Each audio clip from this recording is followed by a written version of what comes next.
ಆತ್ಮೀಯ H16 news ಅರ್ಥಾತ್ ಹೇ ಸೀತಾರಾಮಗೆ ಸ್ವಾಗತ.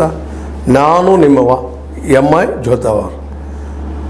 BJP ಶಾಸಕಾಂಗ ಸಭೆ ನಡೆದ ಸರ್ಕಾರವನ್ನು ಈ ಅಧಿವೇಶನದಲ್ಲಿ ಹೇಗೆ ಕಟ್ಟಿ ಹಾಕಬೇಕು, ಇದರ ದೋಷಗಳೇನು, ಯಾವ ರೀತಿಯಾಗಿ ಇದರ ಮೇಲೆ ಅಟ್ಯಾಕ್ ಮಾಡಿದರೆ ಒಂದು ಒಳ್ಳೆಯ ಪ್ರಚಾರ ಸಿಗ್ಬೋದು ಅನ್ನೋ ನೆಲೆಯಲ್ಲೇ ಅದರಲ್ಲೂ ಇತ್ತೀಚೆಗೆ ಈ ನಮ್ಮ ಏನು ಗುತ್ತಿಗೆದಾರರ ಒಂದು ಸಮಸ್ಯೆ ಅಂತಂದಿದ್ದಾರೆ. ಅಲ್ಲೂ ಲಂಚಾವತಾರದಂತ ಏನು ಆರೋಪ ಮಾಡ್ತಾ ಇದ್ದಾರೆ. ನಮ್ಮ 32 ಕೋಟಿ ರೂಪಾಯಿ ಬರಬೇಕು, ಇನ್ನೂ ಬರಲಿಲ್ಲ ಅನ್ನುವಂಥ ಆರೋಪ ಮಾಡ್ತಾ ಇದ್ದಾರೆ. ನಮ್ಮ ಬಾಕಿ ನಮಗೆ ಕೊಡ್ರಿ ಅನ್ನುವಂಥದ್ದು ಒಂದು ಎರಡು. ಈ ಒಂದು ಕಲ್ಯಾಣ ಕರ್ನಾಟಕದಲ್ಲೂ ಸಹಿತ ಗುತ್ತಿಗೆದಾರರು ಬೆನ್ನು ಹತ್ತಿದ್ದಾರೆ, ಇಲ್ಲೂ ಬೆನ್ನು ಹತ್ತಿದ್ದಾರೆ. ಅದಕ್ಕೆ ಏನೋ ಉತ್ತರ ಕೊಟ್ಟಿದ್ದಾರೆ ಇವರು ನಮ್ಮ ಇವರು ಸಿದ್ದರಾಮಯ್ಯನವರು. ಅವ್ರ ಉತ್ತರ ಮೋಸ್ಟ್ಲಿ ಗುತ್ತಿಗೆದಾರ ಸಮಾಧಾನ ತಂದು ಇವ್ರಿಗೆ ಗೊತ್ತಿಲ್ಲ, ಆದರೂ ಅನಿವಾರ್ಯದ ಕೈ ಸೊಕ್ಕೊಂಡು ಕೊಡ್ತದೆ ಕಲ್ಲು ಪಡಿ ಬಿಡ್ಯಾಗ ಹೇಗಾದ್ರೂ ತಕ್ಕೋಬೇಕಾಗ್ಯದ. ಹೀಗಾಗಿ ಹಿಂಸರಿದ್ದಾರೆ. ಬಟ್ ಇದನ್ನು ಉಪಯೋಗ ಮಾಡ್ಕೋಬೇಕು. ಭ್ರಷ್ಟಾಚಾರದಾಗ ನಾವು ಬೆರೆಸಬೇಕು. ಜೊತೆಗೆ ಅನುದಾನದ ಕೊರತೆ ಐತಪ್ಪ.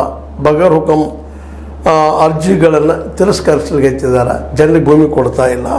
ಅನೇಕ ಸಮಸ್ಯೆಗಳನ್ನು ತೆಗೆದುಕೊಂಡು ಸರ್ಕಾರವು ಅಟ್ಯಾಕ್ ಮಾಡ್ಬೇಕಂತೇಳಿ ಒಂದು ಶಾಸಕಾಂಗ ಸಭೆಯಲ್ಲಿ ಡಿಸಿಷನ್ ತೊಗೊಂಡಿದ್ದಾರೆ. ಆ ನಿರ್ವಹಣೆಗಳನ್ನು ಮಂಡಿಸೋದು, ಅದ್ರ ಮೇಲೆ ಚರ್ಚೆ ಒಯ್ಯಬೇಕು ಅಂತೇಳಿ ಅದು. ಇವೆಲ್ಲನೂ ಕಾಲಕ್ಕೆ ಚರ್ಚೆಗಳು ಆಗ್ತಾಯಿದ್ವಿ. ಮತ್ತು ವಿರೋಧ ಪಕ್ಷದಿದ್ದಂಥವ್ರು ಇದನ್ನು ಮಾಡ್ತಾ ಬಂದಿದ್ದೇನೆ. ಯಾಕಂದರೆ ವಿರೋಧ ಪಕ್ಷ ಆಗಿದ್ದಾಗ ಎಲ್ಲ ಸಮಸ್ಯೆಗಳು ನೆನಪಾಗ್ತಾವೆ. ಭ್ರಷ್ಟಾಚಾರದ ವಿರುದ್ಧ ಹೋರಾಟ ಮಾಡೋದು ನೆನಪು ಬರ್ತದೆ. ರೈತರ ಬಗ್ಗೆ ಕಾಳಜಿ ಹೊಡ್ತದೆ. ರೈತರಿಗೆ ಸಿಗಬೇಕಾಯ್ತಪ್ಪ ಇದು ಮಾರ್ಕೆಟ್ ಅನ್ನುವಂಥ ಮಾತುಗಳು ಬರ್ತಾಯಿದ್ದಾವೆ. ಜೊತೆಗೆ ಶಿಕ್ಷಣಕ್ಕೆ ವಿಶ್ವವಿದ್ಯಾಲಯಗಳು ಬಂದ್ ಮಾಡಲಿಕ್ಕಿರ್ತಾರಪ್ಪ ಇವರು, ಅದು ಕೊಡ್ರಿ ಶುರು ಮಾಡಿರಿ ಅಂತ ಹೇಳುವಂಥ ನೆನಪಾಗ್ತಾವೆ. ತಾವಿದ್ದಾಗ ಯಾಕೆ ಅದೆಲ್ಲ ಬಜೆಟ್ ಮಂಡಿಸ್ಲಿಲ್ಲ ಅನ್ನೋದು ಗೊತ್ತಿಲ್ಲ ಅವ್ರನ್ನ. ಆಯ್ತು, ಘೋಷಣೆ ಮಾಡಿದರು 9-10 ವಿಶ್ವವಿದ್ಯಾಲಯಗಳನ್ನು ಮಾಡಿ ಒಂದಿನಗಳು ಇಳಿಸುವಂಕ ಅಂತ ಇದ್ದಾರೆ ಇವರು DKC ಅವರು. ಇನ್ನು 9 ಮುಚ್ಚೋ ಲೆಕ್ಕದಾಗಿದ್ದಾರೆ. ಈಗಿನ ದೊಡ್ಡ ಮಾಡೋ ವಿಷಯ ಮಾತಾಡ್ತಾ ಹೌದು, ವಿರೋಧ ಪಕ್ಷವಾಗಿ ಮಾತಾಡ್ರಿ, ಆದರೆ ಆಡಳಿತಕ್ಕೆ ಬಂದಾಗ ಯಾಕೆ ಮಾಡಿದ್ರು ಅನ್ನೋದು ಒಂದು ಪ್ರಶ್ನೆ ಇಲ್ಲ ನೋಡೋದು. ಇನ್ನು ನೀವು ಸಹಿತ ಈ ಸೆಂಟ್ರಲ್ದಲ್ಲಿ ಅಧಿಕಾರದಲ್ಲಿದ್ದೀರಿ. ರೈತರ ಬಗ್ಗೆ ಕಾಳಜಿ ವಹಿಸಿ ಇವತ್ತು ರೈತರ ಕಾಳಜಿ ಹೀಗಾಗಿ ಹೋರಾಟ ಮಾತಾಡ್ತಾ ಇದ್ದೀರಿ. ಬಗಾರ್ ಹುಕುಂ ಇದ್ದಿದ್ದು ನಿಮ್ಮ ಕಾಲಕ್ಕೂ ಇತ್ತು.